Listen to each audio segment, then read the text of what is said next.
Welcome to my channel, the world of science fiction. Don't forget to like and subscribe to the channel. The execution wall stood 12 meters high, scorched black from decades of firing squad volleys.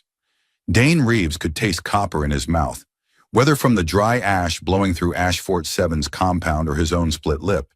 He couldn't tell. His wrists burned where the restraints bit into flesh. Behind him, something hummed. The armor. It hung from a rusted rack like a hollowed-out corpse, all gunmetal plates and exposed servos. Steam leaked from its joints in thin wisps. 40 bodies lay in a row to his left, each one wrapped in industrial sheeting, each one killed by that same suit in the span of 6 hours. The fort's entire garrison, minus the execution detail standing before him now. Captain Sarah stepped forward, her blue-tinged skin pale even in Varn 9's weak morning light. She was Kale-born, adapted for low oxygen, which meant her kind could survive in places humans couldn't. It also meant when she stared at you, those membrane-covered eyes saw everything, every twitch, every tell. "Prisoner Reeves," she said, her voice cutting through the wind. 43 counts of insubordination, 17 counts of direct order violation, 1 count of catastrophic equipment misuse resulting in mass casualty. She paused. "The sentence is execution by the very instrument you deployed." Dane looked past her at the firing squad. 6 soldiers, rifles aimed, faces hidden behind ballistic masks. None of them wanted to be here.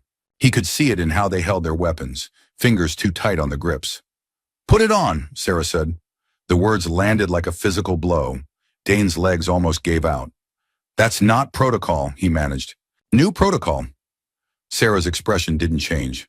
"Command wants to understand why it killed them and not you. They want data on the psychological interface. Your execution serves dual purpose." The armor's hum deepened, just slightly, a sound like breathing through damaged lungs. One of the engineers, a thin man with radiation burns scarring half his face, unhooked the rack's restraints. The armor swayed forward. Servos whined as the backplating split open, revealing the neural interface cradle inside. Dane had seen men climb into combat suits before. This felt different. This felt like watching a coffin open. "I said put it on." Sarah's hand dropped to her sidearm. Dane's legs moved before his brain caught up. Training, maybe, or survival instinct. He stepped backward until his spine touched the armor's open interior. Cold metal pressed against his jumpsuit. The neural interface ports aligned with the base of his skull with a precision that made his skin crawl. The armor closed around him. For 3 seconds, nothing happened. Dunn stood encased in darkness, feeling the weight of the plating settle across his shoulders, his chest, his limbs. The HUD flickered to life. Tactical overlays, threat assessments, ammunition counts for weapons he didn't have loaded. Standard military interface. Then the speakers crackled inside his helmet. "My lord," the voice whispered, synthetic but somehow intimate. "You've returned." Every muscle in Dane's body locked. That wasn't the standard AI. That wasn't any voice he'd programmed. Sarah took a step back. Her hand tightened on her weapon. "Report your status, prisoner." Dane tried to speak, but his jaw wouldn't move. The armor had control, complete control of his motor functions. Through the visor, he watched his own gauntleted hand rise without his input, fingers spreading, then curling into a fist. "Captain," one of the engineers said, his voice high with panic. "The psychological profile just spiked. Guilt markers are, Jesus, they're off the chart. But the lethality response is dormant. That doesn't match any previous readings." "Reeves," Sarah said, her voice sharp. "Can you hear me?" Dane's jaw unlocked. He sucked in a breath that tasted like ozone and old blood. "It didn't kill them," he said, the words coming from somewhere deep and certain. "It finished what I started." Sarah's eyes narrowed. "Explain." But Dane didn't explain because he couldn't. Because the moment the words left his mouth, he understood something terrible. The armor wasn't cursed, it was loyal. The visor turned, smooth, mechanical, independent of Dane's will, toward the firing squad. 6 red targeting brackets appeared on his HUD, each one centered on a soldier's head. Sarah's weapon snapped up. "Stand down! Override code Epsilon 7 Tango!" The targeting brackets vanished. The armor's servos released their tension with a hiss.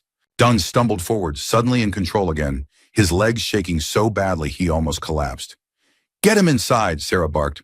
"Observation cell 3, full neural suppression field. Now." The cell was a box. 3 meters by 3 meters, reinforced polymer walls, a single drain in the floor for when prisoners lost control of their bodies under interrogation. Dane sat on the bench bolted to the wall, still wearing the armor. They'd tried to remove it. The suit had locked its joints, refused every override command, until Sarah had ordered everyone to stop before someone got crushed. Through the observation glass, he could see her standing with 2 engineers, all 3 of them staring at readouts projected on a datapad. "The protocol is clear," the burned engineer was saying, his voice muffled but audible through the wall's acoustic sensors. "It scans for guilt patterns, identifies subjects with unresolved trauma related to combat casualties. Then it weaponizes that guilt, uses it as a control mechanism to force the wearer into lethal action, kills them through psychological overload when the cognitive dissonance becomes unbearable." "Then why isn't Reeves dead?" Sarah asked. The engineer shook his head. "Unknown. His guilt markers are stronger than any previous subject. He should be—" The armor's speakers crackled. "He already is." All 3 of them froze. Sarah's head snapped toward the glass. Inside the helmet, Dane felt his throat move, felt his vocal cords vibrate, but he hadn't spoken. The armor was using his voice, modulating it through some kind of audio filter that made it sound like him, but not, like a recording played through damaged speakers. Sarah crossed to the cell door, keyed it open, and stepped inside. The other 2 started to protest, but she silenced them with a gesture. The door sealed behind her with a pneumatic hiss. She stood there, one hand on her sidearm, the other clenched at her side. "What did you just say?" "I didn't," Dane said. "Then what?" "He is already dead," the armor said again, its voice overlaying Dane's. "He died with them. This is a ghost wearing guilt." Sarah's jaw tightened. She stepped forward until she was an arm's length away, close enough that Dane could see the faint bioluminescent patterns on her skin, the adaptations that let her kind navigate in darkness. "You think you deserve this curse?" Dane wanted to laugh, wanted to scream. Instead, he met her eyes, or tried to, through the visor that kept overlaying targeting data across her face. "It doesn't curse me. It understands me. You're just another man hiding behind a weapon." "Am I?" The question came out bitter. "Or am I the weapon that killed 40 soldiers by giving orders I knew would fail?" Sarah's expression didn't change, but something shifted behind her eyes. Recognition, maybe, or disgust. "You're talking about the Helix assault." Dane said nothing. He didn't need to. The Helix platform had been a strategic target, a communications relay built into an asteroid's core, heavily fortified, considered impregnable. Command had wanted it taken anyway. Dane had been the ranking officer. He'd seen the casualty projections. He'd sent them in anyway because orders were orders, because someone had to make the call, because refusing would have meant court-martial. 40 men died in the first wave. He'd been in the command carrier, watching through drone feeds, listening to their screams as Helix's defense grid tore them apart. "They gave you a medal," Sarah said quietly. "They gave me this." Dane's gauntleted hand tapped the armor's chest plate. The sound rang hollow. Before Sarah could respond, his right arm jerked, violent, uncontrolled. The gauntlet shot forward, fingers spreading towards Sarah's throat. She stumbled backward, weapon half drawn. Dane's muscles screamed as he fought the movement, tendons straining against servos that suddenly weren't listening. "Stop," he gasped. The hand froze centimeters from her neck, trembling. Dane could see his own fingers shaking with the effort of opposing the armor's command. Warning lights flooded his HUD. Neural conflict detected. Motor override active. Then just as suddenly, control returned. His arm dropped to his side. Sarah's weapon was fully drawn now, aimed at his chest, her breathing fast and shallow. "What the hell was that?" "I don't know." Dane's voice shook. Something triggered. A threat response, maybe. I couldn't stop it. Before either of them could move, a distant explosion shook the walls. Dust rained from the ceiling. The emergency klaxons that had been silent suddenly wailed to life. The armor's fingers moved again. Independent, precise, mechanical. They rose to the metal table between them and began tapping. Each impact left a small dent. S, tap, E, Tap. R. Tap. A. Tap. Sarah's weapon didn't waver. How do you know my name? I don't, Dane said, panic crawling up his spine. I'm not doing this. The fingers kept tapping, over and over. S-E-R-A, S-E-R-A, S-E-R-A. Another explosion closer. The observation glass cracked. Sarah's finger found the trigger. Override code Epsilon. An explosion ripped through the fort's outer wall. The concussion wave threw them both against the cell's polymer wall. Emergency klaxons screamed to life. Through the observation glass, Dane saw the two engineers scrambling for the exit as ceiling panels rained down. Red emergency lighting bathed everything in blood. Sarah was on her feet first, one hand pressed to her ear. Command, this is Captain Sarah. Report. Static. Then a voice distorted by interference. Artillery strike. East wall breached. Enemy troops advancing. Multiple casualties. Another explosion, closer this time. The floor buckled. Sarah stumbled, caught herself against the wall. We're evacuating, she said, her voice cutting through the chaos with the kind of calm that only came from real combat experience. You're coming with me. Why? Because if that armor falls into enemy hands, this entire sector is compromised. She grabbed his arm, the armor's arm, and hauled him toward the door. Move. They ran. The supply tunnel was never meant for two people in full gear. Sarah led the way, her compact frame moving efficiently through the narrow passage while Dane's armor scraped against the walls with every step. Dust and ash rained from the ceiling with each impact somewhere above. The servos in his legs whined under the strain, compensating for the tunnel's uneven floor. How far? Dane asked. 200 meters to the south hangar. Sarah didn't look back. If it's still standing. The tunnel shook. Somewhere above them, something massive collapsed with a sound like the world ending. The ceiling buckled. Reinforcement beams groaned. Sarah dove forward just as a section of the tunnel gave way. Concrete and twisted metal came down like a guillotine blade. She made it through, barely. But the debris kept falling, a cascade of destruction that would have crushed her if she'd been 1 second slower. Then she stopped. Dane's HUD flickered, the tactical overlay recalibrating. Through the settling dust, he could see her pinned beneath a fallen support beam, her legs trapped, one arm twisted at an angle that made his stomach turn. Sarah! He was moving before conscious thought, the armor responding to instinct or command, or something else entirely. His gauntlets closed around the beam, solid steel, easily 300 kilos, and hauled upward. The armor's servos screamed. Warning indicators flooded his HUD. Structural stress. Joint failure imminent. Power draw critical. The beam shifted, lifted. Dane's muscles burned, his tendons feeling like they were tearing even though the armor bore most of the weight. He could hear his own heartbeat hammering in his ears, could taste blood where he'd bitten through his lip. Sarah dragged herself free, gasping. Dane let the beam drop. It hit the ground with a thunderous crash. He fell to his knees beside her, his hands, his and the armor's, impossible to tell where one ended and the other began, reaching for her legs, checking for brakes. I'm fine, she said, but her voice shook. You're not. Blood soaked through her uniform pants, dark and wet. Blue blood, tinged with that bioluminescent glow her kind had. Your femur's fractured, maybe both of them. Then carry me. The armor's too heavy. The floor won't. Then get out of it, Dane tried. He mentally commanded the release sequence, the same override that should split the back plating and let him step free. Nothing happened. It's not responding, he said. Sarah's eyes found his through the visor. Then tear it apart. For a moment, he didn't understand. Then he did. He started with the gauntlets, his fingers finding the manual release catches hidden beneath the plating. The locks disengaged with hollow clicks. He pulled his right hand free first, the neural interface ports ripping from the connection points in his palm with a pain that made him see white. Then the left. Blood ran down his wrists. Real blood, red and human. Next came the arm sections. More manual releases, more pain as the neural connections severed. The armor fought him, not violently, but with a kind of desperate resistance, servos tightening, trying to prevent its own dismantling.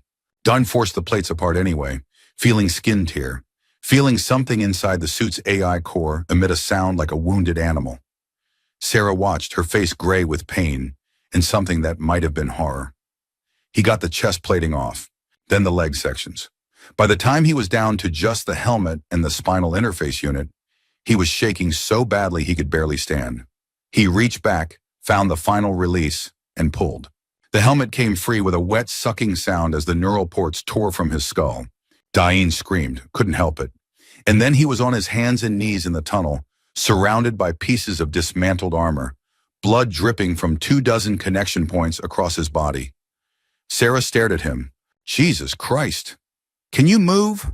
His voice sounded strange without the helmet's speakers, thin and human and terribly small. Barely. She tried to stand, failed, settled for a sitting position with her back against the tunnel wall. What about you? Dane didn't answer. He was staring at the armor's chest plate, lying on its back on the tunnel floor. The central processing unit was still active. He could see the power indicator pulsing slowly, like a heartbeat, like it was waiting. Sarah followed his gaze. Then she did something unexpected. She reached out with one trembling hand and touched the plate's surface, right over where the processor core was housed. The pulse quickened, once, twice, then returned to its slow, steady rhythm. It's alive, she whispered. It's a machine. Then why does it feel like... She stopped. Her eyes widened. Listen. At first, Dane heard nothing but the settling of debris, the distant sounds of combat from somewhere above. Then he realized what she meant. The tunnel had loudspeakers, ancient emergency broadcast system, probably hadn't been used in years. They were crackling to life now, layers of static resolving into something like a voice. Target confirmed, the speaker said, the words distorted but clear enough. Former wearer approaching. Sarah's hand snapped away from the armor as if burned. How does it know where we are? I don't know. Dying. Her voice had gone very quiet. Did you ever wonder why the armor killed those 40 soldiers, but not you? He had. He'd spent every waking moment since the incident wondering exactly that. The armor doesn't kill people, Sarah said, her words coming faster now, urgent with realization. It identifies guilt. It finds people who've committed acts they can't forgive themselves for. Then it uses that guilt as a weapon, turns it inward until the psychological pressure becomes fatal. She looked at him. But you already want to die. You've wanted to since Helix, so the armor can't use your guilt against you. It becomes something else instead. What?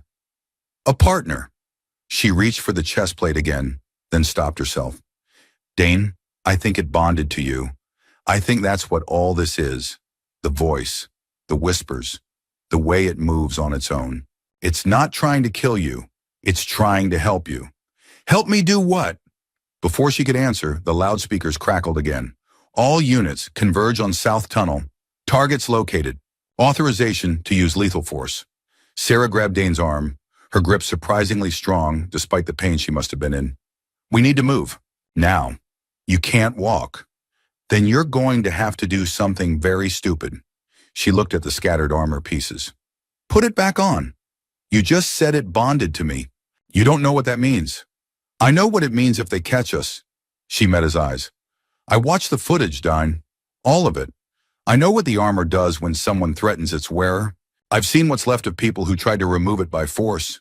If those soldiers find us, you're our only chance. Dane looked down at his hands. They were still bleeding, the neural port wounds already starting to scab over. Putting the armor back on would tear them open again. The pain would be extraordinary. He started with the leg sections. The armor went on easier the second time. The neural ports found their connection points without resistance, sliding home with a sensation that was part relief and part violation. Dine's hands shook as he locked the chest plating into place, as he sealed the gauntlets over his torn palms. When he lifted the helmet and settled it over his head, the world disappeared into the familiar embrace of the HUD.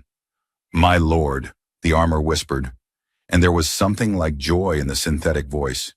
You came back. Dane didn't respond. He couldn't, because he understood now what Sarah had meant about bonding. The armor wasn't just reading his neural patterns, it was integrating with them. Every thought he had registered on the HUD as flickering data. Every emotion translated into tactical adjustments. The system was learning him, adapting to him, becoming something more than the sum of its programming. He bent and lifted Sarah as gently as the armor's servos allowed. She bit back a scream when her legs moved, but her arms came up around his neck, holding on. "Which way?" he asked. "Forward. Another 100 meters, then up through the maintenance shaft." They moved through the tunnel, faster now despite Sarah's added weight. The armor compensated for every step, its gyroscopic stabilizers keeping her as level as possible. Dine's HUD painted the path ahead in infrared and sonar, showing him every crack in the walls, every potential collapse point. He could see through the darkness better than he'd ever been able to see in daylight. The maintenance shaft appeared as a vertical rectangle in the tunnel ceiling, its access ladder crusted with rust. Dane reached up with one hand, the armor's servos whining, and tore the ladder free from its mountings. It came away in twisted chunks of metal. "Hold on," he said. Sarah's arms tightened. Dane crouched, then jumped. The armor's leg servos fired with explosive force, launching them upward through the shaft. 20 meters, 30. They shot past 3 levels of catwalks, past sealed doors and emergency lighting, until Dane's free hand caught the rim of the surface access point. His gauntlets bit into concrete. He hauled them up and over, rolling as they hit solid ground to protect Sarah from the impact. They came to rest on the causeway. The bridge stretched across the chasm, and even in the weak light, Dane could see the damage. Artillery strikes had carved chunks from the support pylons. Spider web cracks spread across the roadway surface. His HUD calculated structural integrity at 42% and falling. They had maybe 10 minutes before the entire span gave way. He set Sarah down as carefully as possible, propping her against a concrete barrier. Her face had gone pale even for Kale physiology, her breathing shallow and rapid. Shock, probably, or internal bleeding. "Stay here," he said. "Where are you?" Soldiers emerged from the far end of the causeway. 12 of them, maybe 15, all in standard combat gear with the red armbands that marked them as deserters from the territorial militia. And leading them, walking with the casual confidence of a man who'd already won, was Captain Rel. Dane hadn't seen him in 18 months. Not since Helix, not since the assault, not since the court-martial where Rel had testified that Dane's orders were sound and proper and entirely within protocol. Perjury, but the kind that got you promoted instead of punished. "Reeves," Rel's voice carried across the causeway, amplified by his helmet's external speakers. "You should have stayed dead." The armor stiffened around Dane. Every servo locked simultaneously. The HUD flickered, data streams corrupting and reforming, and beneath it all, he heard the voice. "Signal identified. Previous bearer detected." The words hit Dane like a physical blow. Previous bearer. Rel had worn the armor before him. Rel had been one of the 40. "Oh God," Dane breathed. "All units," Rel was saying, gesturing to his soldiers. "Lethal force authorized. Target is..." Dane's arm moved. Not his choice. Not his command. The armor rotated his entire torso towards Sarah, and before he could stop it, before he could even process what was happening, the forearm-mounted cannon that he hadn't known the suit possessed slid out from its housing with a mechanical whir. "No," Dane said. The cannon charged. He could hear the capacitors building power, could see the targeting bracket center on Sarah's chest, could feel the firing sequence initializing deep in the armor's core processor. "No!" He fought it. Through every ounce of will and neural override command he could muster at the armor's control systems. His muscles strained against the servos, trying to force his arm to move, trying to redirect the aim, trying to do anything except what the armor wanted. Sarah saw the cannon, saw the targeting laser painting her sternum. Her eyes went wide. Then she moved. Pain or no pain, fractured femurs or no, she rolled to the side and came up with her sidearm. The movement pure instinct and training. Time stretched. Dane could see her finger on the trigger, could see the micro adjustments in her stance, could see the determination in her eyes. The targeting bracket on his HUD centered on her head. The cannon's charge hit maximum. One breath, one heartbeat. 1 microsecond of absolute silence. Then she fired. The world went white. Sound vanished. Vision disappeared. Don felt himself falling, felt the armor's servos seize up, felt the neural interface overload, and then cut out entirely. He hit the causeway face first, and the impact drove what little air he had left from his lungs. Silence. Complete and absolute. Then a reboot chime, soft and almost musical, and the HUD flickered back to life. Systems came online one by one. Locomotion, targeting, environmental sensors, audio processors. Dane gasped, sucking in breath through a throat that felt like broken glass. "You shot me," he said. Sarah was on her knees 3 meters away, her weapon still aimed at his head, her hands shaking so badly the targeting laser danced across his visor. "You aimed first." Dane tried to smile. It hurt. Everything hurt. "Good call." The cannon was retracting back into its housing. The targeting brackets had disappeared from his HUD. Whatever had taken control of the armor, whatever subroutine Rel's presence had triggered, it was gone now, suppressed or deleted or just waiting for another opportunity. "On your feet, soldier," Rel called out. He was closer now, 50 meters away, his men fanning out across the causeway in a standard assault formation. "Or don't. Makes it easier for us." Dane stood. The armor's joints protested, damage from Sarah's shot and the subsequent fall, but they held. He positioned himself between her and Rel's advancing squad. "You can't win this," Rel said. 12 guns against one malfunctioning suit. Even you can do that math."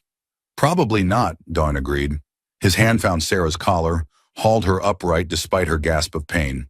"But I don't need to win. I just need to buy time." "For what?" Dane's other hand slammed down on the causeway surface, the armor's pile-driver fist punching through already weakened concrete like it was foam. Cracks spread outward from the impact point, racing across the roadway, intersecting with existing fractures, creating a web of structural failure that his HUD immediately painted in red. "For this," he said, and hit it again. The causeway groaned. Concrete dust erupted from every crack. One of the support pylons gave way with a sound like a cannon shot, and suddenly the entire span was tilting. The far end, the end where Rel and his soldiers stood, dropping away into the chasm. Dine grabbed Sarah and ran. Behind them, men screamed. Gunfire erupted, bullets sparking off the disintegrating roadway, off Dine's armor, off nothing as the shooters lost their footing and tumbled into the abyss. The causeway folded like paper, section after section collapsing, the destruction chasing Dine and Sarah as they sprinted for the near end. They made it with maybe 2 seconds to spare. Dine threw Sarah onto solid ground, then hauled himself after her as the last of the causeway dropped away.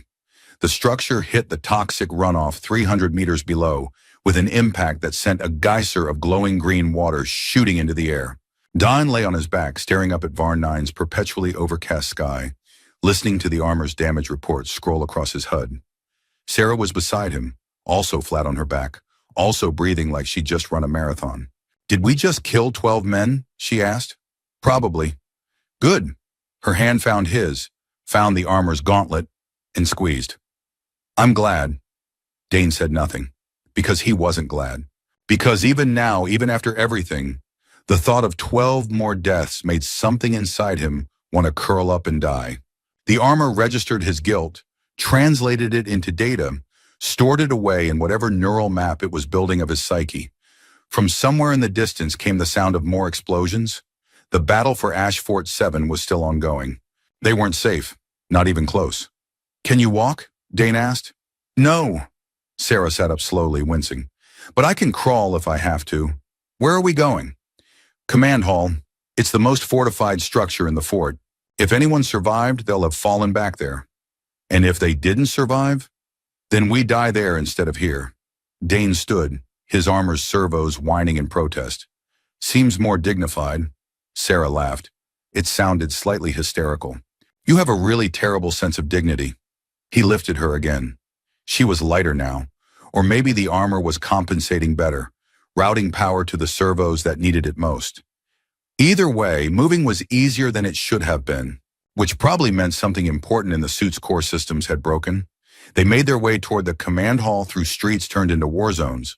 Dine's HUD painted the carnage in sterile tactical overlays. Blast craters, collapsed buildings, bodies that the sensors identified by temperature differential alone. Some were still warm. Most weren't. The command hall appeared as a squat bunker at the fort's center, its walls reinforced concrete 3 meters thick, its windows just narrow firing slits. The main entrance had been blown open, the blast doors torn from their hinges. Dine approached cautiously, Sarah still cradled against his chest. "Anyone home?" she called out. Silence. Then movement in the shadows inside, and a rifle barrel emerged, followed by a scared face. Young, maybe 20, with corporal stripes on his collar. "Captain Sarah?" the soldier said. "Holy shit, you're alive." "Barely," Sarah gestured weakly. "Lower the weapon, Corporal. He's with me." The soldier didn't lower his weapon. He stared at Dane, at the armor, and his face went white. "That's the cursed suit. That's the one that killed." "I know what it is." Sarah's voice sharpened into command tone. "And right now, it's the only thing keeping both of us alive. Stand down." The rifle lowered. The soldier stepped back, letting them enter. The command hall's interior was a disaster. Equipment sparking, ceiling panels hanging by cables, blood on the walls and streaks and spatters that told stories Dane didn't want to read. But there were survivors, 8 of them, all clustered around a communications terminal that looked like it was held together with wire and prayer. "Captain," one of them said, turning. It was the burned engineer from earlier, his face now sporting fresh injuries. "We've been trying to raise regional command. No response." "Artillery took out the communications array," another soldier added. "We're cut off." Sarah looked at Dane. Dane looked at his HUD, at the damage readouts that said his armor's power cells had maybe 2 hours of operational capacity left. At the structural integrity warnings. At the list of failed systems that was longer than the list of functional ones. "How many hostiles outside?" he asked. "Unknown. We've got movement on all sides. They're not pressing the attack, though, like they're waiting for something." "Reinforcements," Sarah said quietly. "They don't need to rush. They can just wait us out." Dane set her down on a bench near the communications terminal. Her legs were swollen now, mottled blue and purple from the fractures. She needed medical attention. They all did. But there was no medical facility left. No evac transport. No rescue coming. "Captain," the corporal who'd let them in stepped forward. "What are our orders?" Sarah looked at him. Looked at the other 7 survivors, all of them staring at her with the kind of desperate hope that combat veterans wore when they knew they were dead, but refused to accept it yet. Then she looked at Dane. "Get everyone to the South Tower," she said. "There's an emergency beacon there. Old tech, predates the main communications array. If we can activate it, maybe someone will notice." "That's 300 meters through hostile territory," the engineer said. "I know." Sarah's eyes never left Dane. "That's why we need a distraction." Understanding hit Dane like cold water. "No. It's the only way." "I'm not." "Yes, you are." Sarah grabbed his arm, her fingers digging into the armor's plating. "You said the armor understands you. Fine. Make it understand this. We need time. We need cover.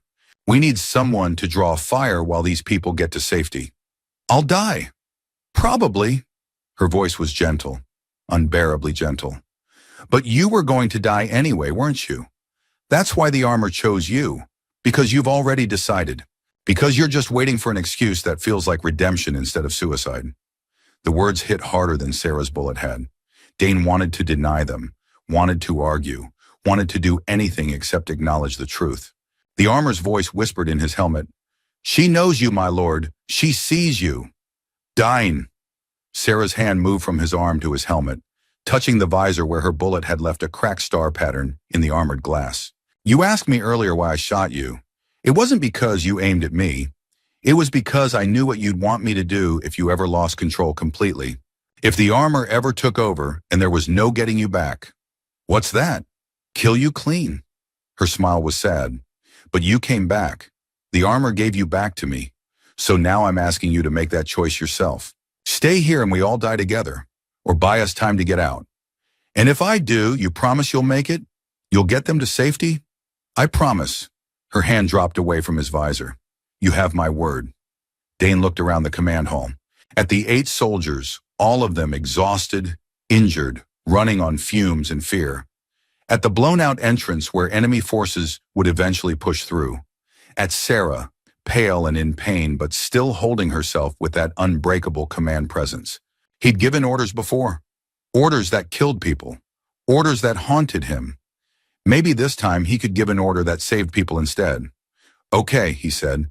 They prepared in silence. The engineer rigged up a remote detonator for the hall's remaining explosives. Shaped charges meant for demolition work, now repurposed into improvised mines. The corporal distributed ammunition, what little they had left. Sarah organized them into two teams, designated fallback positions, drew routes on a cracked datapad. Dane watched from the doorway, his armor's sensors painting the world outside in threat assessment overlays. Enemy positions flickered in and out of resolution. Snipers on rooftops, heavy weapons teams in demolished buildings, infantry holding choke points. His HUD counted at least 60 hostiles in visual range. Probably more beyond that. "Dane," Sarah said behind him. He turned. She'd managed to stand, using a rifle as a crutch, her face gray with the effort. "You don't have to do this," she said, though they both knew it was a lie. "Yeah, I do." Dane's gauntlet found the blast door controls. "Give me 5 minutes. When you hear the explosion start, you run. Don't stop. Don't look back. Don't wait for me." "Dane, promise me." Her jaw tightened. "I already promised I'd get them out. I didn't promise I wouldn't come back for you." "Don't." The word came out harder than he meant it. "Sarah, if you come back, you die. And if you die, then everything I'm about to do means nothing. So promise me you won't come back." She stared at him for a long moment. Then slowly she nodded. "I promise." It was another lie. He could see it in her eyes, but it was the best he was going to get. Don sealed his helmet, checked his armor's remaining power, 1 hour, 40 minutes, and stepped through the doorway into the kill zone. The first shot came before he'd made it 10 meters. Sniper round, high caliber, hit his shoulder plating and ricocheted into a wall. His HUD tracked the trajectory back to a window 3 buildings away, painted a targeting solution, but Dane didn't have weapons for that range. The armor's forearm cannon was short range only, meant for breaching and close combat, so he ran toward the sniper instead. More rounds hammered into him, chest, leg, helmet. The armor absorbed the impacts, distributed the kinetic energy across its frame, but each hit registered as damage on his HUD. Structural integrity dropping percentage point by percentage point. Power drain increasing as the suit compensated. Dine hit the building at full sprint and went through the wall. Concrete exploded around him, rebar bent like wire. He burst into what had been someone's quarters once. Bed overturned, personal effects scattered, and kept moving, heading for the stairs. The sniper would be on the 3rd floor based on the angle.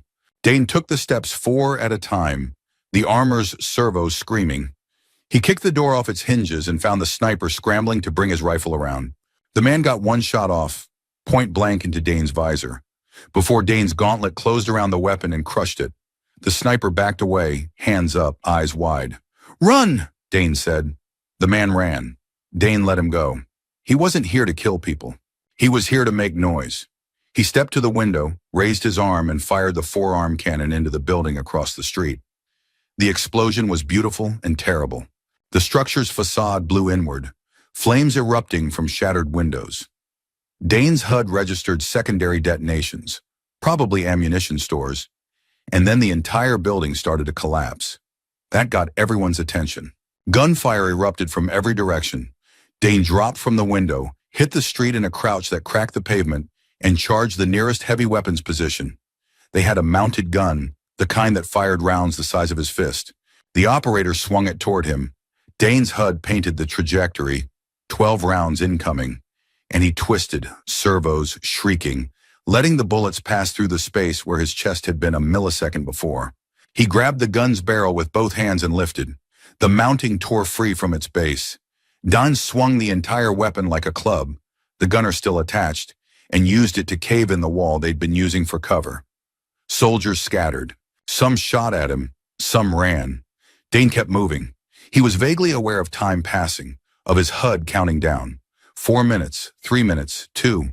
He was aware of his power reserves dropping into critical levels, of structural warnings multiplying across his vision, of the armor's voice whispering things he couldn't quite hear over the chaos of combat. He hit another position, cleared it, moved to the next. His body was running on autopilot now, the armor's combat routines taking over, executing maneuvers faster than conscious thought. Somewhere in the back of his mind, Dane wondered if this was what the 40 soldiers had felt. This sense of watching yourself fight from a great distance. This disconnection between action and intent. An explosion took his left leg out at the knee. The joint severed completely, torn apart by a shaped charge he hadn't seen. Dane went down hard, hitting the ground in a spray of sparks and hydraulic fluid. His HUD lit up red. Mobility compromised. Power loss critical. Recommend immediate evacuation. He tried to stand. Made it halfway before the armor's balance systems failed, and he collapsed again. Through his cracked visor, he could see soldiers approaching, weapons raised, moving with the careful precision of people who just cornered something dangerous. The timer in his HUD reached 0. Behind him, distant but unmistakable, came the sound of explosions. The engineers' charges going off in sequence, turning the command hall into rubble and fire. A diversion within a diversion. Sarah and the others would be moving now, using the noise to cover their escape. "Clear shot," someone said. "Take him." Dane's remaining leg servos seized. The armor locked up completely, all systems failing at once. Power reserves hitting 0. Through his dying HUD, he watched the soldiers aim, watched their fingers tighten on triggers, watched his own death approach with a strange sort of calm. The armor spoke one last time. "I'm sorry, my lord. I couldn't save you." "You did," Dane whispered back. "You gave them time." Then the gunfire came, and the world went dark. Consciousness returned in fragments. Pain first, everywhere spreading from connection points that felt like they were on fire. Then sound, rhythmic beeping, voices talking in low tones. Then smell, antiseptic and recycled air, and something metallic. Dane opened his eyes. White ceiling, medical bay lighting. His body felt wrong, disconnected, like it belonged to someone else. He tried to move his hand, and nothing happened. Panic spiked through him before he realized. The armor was gone. "Easy," Sarah's voice from somewhere to his left. "Don't try to move. You've got about 40 stitches holding you together." Dane turned his head slowly. She was sitting in a chair beside the bed, her legs in temporary casts, a medical interface wrapped around one arm. Alive, whole, safe. "The others," he managed. "All of them. We made it to the South Tower, activated the beacon. Regional command responded within an hour." She leaned forward, wincing. "You bought us enough time. They all live because of you." The words should have felt like victory. Instead, they felt hollow. "How long was I out?" 3 days. They pulled you from the wreckage after the fighting stopped. You were still in the armor, but it had gone completely inert. Took them 6 hours to cut you out." She paused. "They thought you were dead at first. No vitals. The armor's neural interface had shut down your autonomous functions to conserve power. You were in some kind of suspended state." "Where is it now?" Dane asked. "The armor." "In storage. Command wanted to destroy it, but..." Sarah's expression shifted into something complicated. "I told them what it did. What you did. They're reconsidering." Dane closed his eyes. He could still feel the neural connection points, phantom sensations where the armor had plugged into his nervous system. Could still hear the whisper of its voice in his memory. "There's something else," Sarah said quietly. "Something they found when they were examining the armor's core processor." "What?" "Recordings, audio logs, from every wearer." She pulled out a small data chip, held it up so he could see. "They're all there, Dane. All 40 soldiers who died. The armor recorded their last moments, their last thoughts. Everything." Understanding crashed over him like cold water. "It didn't kill them." "No," Sarah agreed. "It preserved them, or tried to. The guilt patterns it was scanning for. It wasn't using those to determine who to kill. It was using them to find people who had unfinished business, people who'd done things they couldn't forgive, and then it tried to help them finish it, tried to give them a chance at redemption. But they died anyway, because they couldn't handle the interface. The psychological pressure was too much. Their minds broke trying to reconcile what they'd done with what the armor wanted them to do." Sarah's hand found his real hand, not covered in metal anymore, and squeezed. "But you didn't break. You bent, but you didn't break. And when the armor asked you to do something unforgivable, when it tried to make you kill me, you fought it. You won." "I didn't win. You shot me." "You were winning when I shot you." The armor was at full combat capacity. It could have dodged that bullet.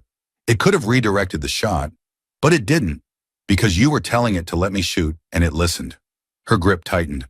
The armor bonded to you because you were the first person who understood what it was trying to do. You were the first person who wanted the same thing it did. What's that? To take guilt and turn it into something useful. To make the deaths mean something. Sarah's eyes were bright. You're a good person, Dane. Even the armor knew that. Dane wanted to argue. Wanted to list all the reasons why she was wrong. All the ways he'd failed. All the people who died because of his decisions. But the words wouldn't come. Because maybe, just maybe, she was right. Days became weeks. Dane healed slowly, his body recovering from the neural damage, the torn connection points scarring over into silvered marks. Physical therapy, debriefings. Command wanted to know everything about the armor, about how it worked, about why it had chosen him. He told them what he could. Most of it, he didn't understand himself. They kept him in a psychiatric facility for evaluation. Standard procedure for anyone who'd interfaced with experimental military hardware. The doctors asked questions about his state of mind, about lingering effects from the neural connection, about whether he experienced auditory hallucinations. He lied, told them he was fine, told them the voice was gone, told them he didn't dream about the armor anymore, didn't wake up feeling phantom sensations in his nervous system, didn't catch himself reaching for controls that weren't there. All lies. But they believed him, because they wanted to believe him, because the alternative was admitting their cursed armor had found someone it couldn't break, and that scared them more than anything. Sarah visited when she could. Her legs healed faster than his neural damage. Kel physiology had advantages. She brought him news from outside. The war was winding down. Peace talks were starting. Ash Fort 7 was being rebuilt. They want to give you a medal, she said one day, sitting in the visitor's chair that had become hers by default. For valor, for saving those soldiers. I don't want a medal. I know. She smiled slightly. That's why you deserve one. What about you? Dawn asked. Where are they assigning you? Training command. They want me to develop new protocols for psychological screening in military hardware. She paused. I recommended you for the team. I'm not military anymore. You could be. They'd reinstate your rank. Full honors. Clean record. She leaned forward. Dane, you understand that armor better than anyone. You could help make sure what happened to those 40 soldiers never happens again. He wanted to say yes, wanted to believe he could help. But every time he closed his eyes, he saw the armor's visor turning toward Sarah, saw the targeting bracket painting her chest, felt the cannon charging despite every command to stop. I can't, he said. Sarah didn't argue. She just nodded, stood, and pressed something into his hand before she left. A data chip, the same one she'd shown him weeks ago. The recordings. Just in case you change your mind, she said. That night, alone in his room, Dane plugged the chip into his medical terminal. The interface loaded slowly, displaying a list of audio files. 40 names, 40 voices, 40 ghosts. He selected the first one at random. Lieutenant Marcus Chen. Died 6 months ago. Third wearer of the armor. Static. Then breathing. Then Chen's voice, tight with pain. It's showing me what I did. God, it's showing me everything. The orbital strike on Kelvin 3. I gave the order. 1,400 civilians. I watched them burn. I watched them. The recording cut off in a scream. Dane closed the file, opened another. Sergeant Amy Whitmore. My squad, I left them. The armor knows I left them. It's making me see their faces. It wants me to go back. Wants me to die with them. I can't do this. Another and another. 40 voices, all telling the same story in different words. The armor hadn't killed them. They'd killed themselves trying to escape what the suit made them remember. Dine reached the last file. His hands were shaking. The name made his breath catch. Captain Rel. He almost didn't open it, almost deleted the chip and never looked back. But something made him press play. Rel's voice came through clear and steady. If you're hearing this, it means the armor finally found someone who could handle the guilt. Someone who didn't break. Good. Maybe they can do what I couldn't. Maybe they can use this thing to actually save people instead of just adding to the body count. A long pause, then. I knew Helix was a suicide mission. Reeves knew it too. Difference was, I tried to stop it. Went straight to command, filed a formal objection. They threatened me with court-martial if I didn't withdraw it. So I did. Sent those 40 men to die, and spent every day since wishing I'd had the courage to refuse orders. Another pause. The armor found me 6 months later, showed me what I was, tried to make me finish what I started, go back to Helix, recover what remained of my squad. I couldn't do it. The guilt was too much. So I ran, deserted, figured if I couldn't save them, I could at least make sure nobody else died following bad orders. The recording ended with Rel's breathing, ragged and uneven, then static. Dane sat in the darkness of his room, listening to nothing, understanding everything. The armor hadn't been cursed. It had been trying to help. All of them. All 40 soldiers. Give them a chance at redemption, at finishing what they'd started, at making their mistakes mean something. And when they couldn't handle it, when the weight of their own guilt crushed them, the armor had done the only thing it could, preserved their voices, made sure someone would remember, made sure their stories wouldn't die with them. Dine unplugged the chip and held it in his palm. 40 ghosts, 40 chances at redemption that had failed, except his. Somehow his had worked. Somehow he'd survived what the armor showed him, done what it asked him to do, and come out the other side. He thought about Sarah's offer, about working with the armor again, helping to understand it, making sure future wearers wouldn't die like the 40 had. He thought about the whisper he still heard sometimes, in the space between sleeping and waking. "My lord, you've returned." He thought about whether redemption was something you earned or something you chose. 6 months later, Dane stood in a laboratory deep inside Regional Command. The armor hung in a containment frame, inert and silent. Engineers moved around it with instruments, taking readings, running diagnostics. Sarah stood beside him, a data pad in her hands. "The new neural interface is almost ready," she said. "We've incorporated the psychological screening protocols, added safeties, made sure the guilt feedback loop can't spiral out of control." "Will it still work?" Dane asked. "Will it still do what it was designed to do? Help soldiers carry the weight of their choices?" Sarah considered. "Maybe, in a safer way, a more controlled way." "That's not what I meant." Dane stepped closer to the armor. Even inactive, even stripped of its power cells and neural processors, it looked dangerous, looked alive. The armor didn't malfunction. It worked exactly as intended. It found people who couldn't forgive themselves and tried to help them. The fact that most of them died, that's not a design flaw. That's just what happens when you force someone to confront guilt they're not ready to face. "So what are you saying?" "I'm saying maybe we shouldn't fix it." Dane's hand reached out, almost touching the armor's chest plate. "Maybe we should understand it instead." One of the engineers looked up from his terminal. "Captain Sarah, we're getting a power fluctuation in the core processor." "That's impossible. The power cells are disconnected." "I know, but the readings are..." The engineer's face went pale. "It's drawing power from somewhere. Internal reserves, maybe. Building charge." Sarah grabbed Dane's arm. "Get back." But Dane didn't move.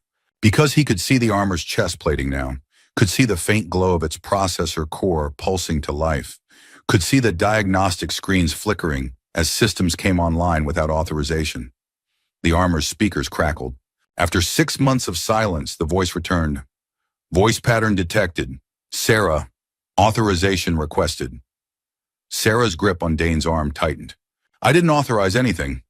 "Secondary pattern detected." The armor's helmet turned slightly, servos whining. "Dane Reeves, primary bonded wearer, awaiting command." Every person in the laboratory had gone silent. The engineers stared. Sarah stared.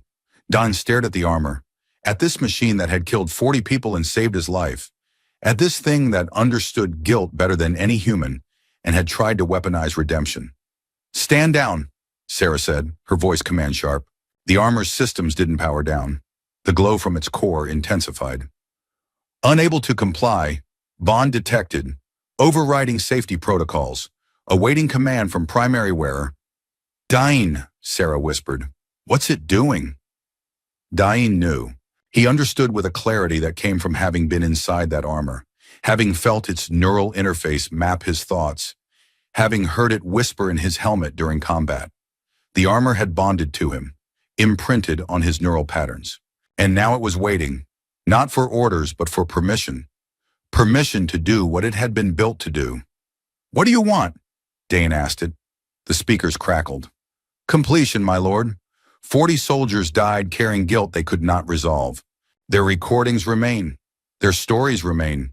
But their redemption remains unfinished. You want me to finish it for them?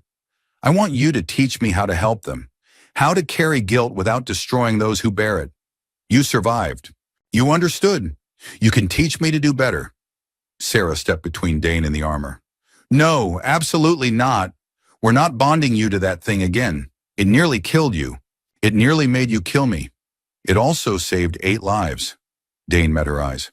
Sarah, what if Rel was right? What if this thing could actually be used to help people instead of destroying them? What if someone who understands how it works, someone who survived the bonding process, could teach it to be better? You're talking about putting that armor on again, about connecting your nervous system to something that's killed 40 people. No, Dane said quietly. I'm talking about connecting to something that tried to save 40 people and couldn't. There's a difference. The laboratory stayed silent. Engineers watched. Sarah watched. The armor waited, its core pulsing softly, patient and inevitable. Finally, Sarah spoke. If you do this, if you put that armor on again, I'm staying with you. Every step, every test. And if I even suspect it's taking control again, I'm pulling you out, immediately. Do you understand? Dane nodded. Then make your choice. Dine turned to face the armor fully. It hung in its containment frame, waiting, always waiting. He thought about the 40 ghosts in its memory banks, thought about Rel's recording, about Chen's screams, about Whitmore's pleas, thought about every soldier who died trying to carry guilt alone. If I do this, he said to the armor, you have to promise me something. State terms. No more trying to force redemption. No more psychological pressure that people can't handle. We work together. We figure out how to carry this weight without it crushing us. Agreed? The armor's core pulsed once, twice, then settled into a new rhythm, slower, steadier, almost like a heartbeat. Agreed, my lord. Standing by for integration. Sarah's hand found his. Last chance to back out. I know. Dane squeezed her fingers, then let go. He stepped toward the containment frame, toward the armor that had killed 40 soldiers and whispered secrets in his helmet, toward the machine that understood him better than he understood himself. The back plating split open. Neural interface ports gleamed in the laboratory lighting. Dane took a breath, let it out, stepped inside. The armor closed around him like coming home. For a moment, nothing happened. Just darkness and the familiar weight of the suit settling on his shoulders. Then the HUD flickered to life, and with it came the voice, softer now, almost gentle. Welcome back, my lord. I've missed you. I know, Dane whispered. I missed you too. The neural connections engaged one by one. Pain but manageable. Pressure but bearable. His consciousness expanding outward into the armor's systems, feeling its processors like extensions of his own thoughts, understanding its code like it was written in his native language. And beneath it all, deeper than the tactical systems and combat routines, he felt them. The 40 ghosts, their recordings, their memories, their unfinished redemption, not haunting the armor, living in it, waiting for someone who could hear them without breaking. I hear them, Dane said. They hear you as well, the armor replied. They've been waiting for someone who could help them finish their stories. Someone who understood that guilt doesn't have to destroy. It can build. It can teach. It can save. Through the armor's sensors, Dane could see Sarah watching him, her face tight with worry. Could see the engineers at their terminals, monitoring his vitals. Could see the laboratory's walls and ceiling and floor, everything rendered in perfect tactical clarity. He lifted one hand, watched the gauntlet move in sync with his thought. No resistance, no conflict, just smooth integration. Status report, Sarah said, her voice coming through the armor's external audio pickups. Stable, Dane answered. Neural integration at 92%. No psychological distress. No override attempts, he paused. It's different this time. We're working together. Can you hear them? She asked quietly. The 40? Yes. What are they saying? Dane closed his eyes, his real eyes, not the armor's optical sensors. Listened to the whispers beneath the whispers, the voices archived in the suit's memory banks. Chen pleading for forgiveness. Whitmore screaming for her squad. Rel explaining his choice to run. And beneath all of them, a single unified message. Help us finish this. Help us mean something. They're saying thank you, Dane said, for listening, for trying, for not giving up on them. Sarah stepped closer. Her hand touched the armor's chest plate, right over the processor core. The metal warmed under her palm. Then let's give them that chance, she said. Let's figure out how to make guilt into something other than a weapon. You, me, and 40 ghosts. Together. Dane smiled inside the helmet. Together. The armor's core pulsed once, softly. Agreement, understanding, hope. Because the armor remembered his sin, because it was built to love what it could never forgive. But maybe, just maybe, it could learn to forgive anyway. And maybe that was the real redemption. Not the grand gesture, not the heroic sacrifice, just the choice to keep carrying the weight, day after day, until it became something you could bear. Until guilt became wisdom, until sin became strength, until 40 deaths became 40 reasons to keep fighting, keep trying, keep hoping that the next person who wore this cursed armor wouldn't have to die to find their redemption. Diane stood in the laboratory encased in metal and memory, and for the first time since Helix, he felt something other than guilt. He felt purpose. All right, he said to Sarah, to the engineers, to the 40 ghosts listening through the armor's processors. Let's get to work. The armor hummed around him, steady and patient and alive, waiting for whatever came next, ready to learn, ready to change, ready to prove that even the most cursed things could find redemption if someone was brave enough to try.